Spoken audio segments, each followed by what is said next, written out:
কুড়ি টাকায় 15টি দরের লেবু কিনে 20 টাকায় 12টি দরের লেবু বিক্রি করলে শতকরা কত লাভ হবে? তাহলে 20 টাকায় 15টি লেবু কেনা হচ্ছে, তাহলে 15টি লেবুর ক্রয় মূল্য 20 টাকা। একটি লেবুর ক্রয় মূল্য 20/15 টাকা। 5 4 20, 5 3 15,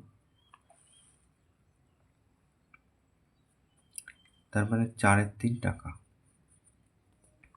এবার বিক্রি করা হবে বলছে যে 12টা 20 টাকায়, এই যে, তাহলে 12টি লেবু বিক্রয় মূল্য, লেবুর বিক্রয় মূল্য 20 টাকা। তাহলে একটি লেবুর বিক্রয় মূল্য 20/12 এত টাকা।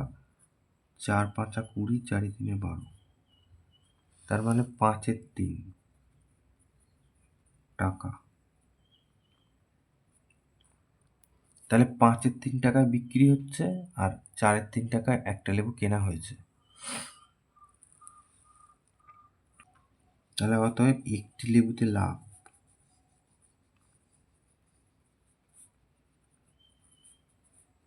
এই 5/3 বিয়োগ 4/3,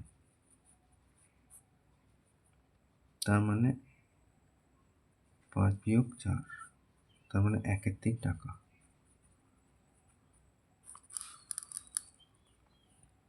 তাহলে অতএব লাভ হবে, এই যে 4/3 টাকায় কেনা হয়েছিল, 1/3 টাকা লাভ। 100 দিয়ে গুণ করি, শতকরা এটা উল্টে যাচ্ছে, আর এই যে 100, 4 25 100, তার মানে 25%। এটা উত্তর তাহলে।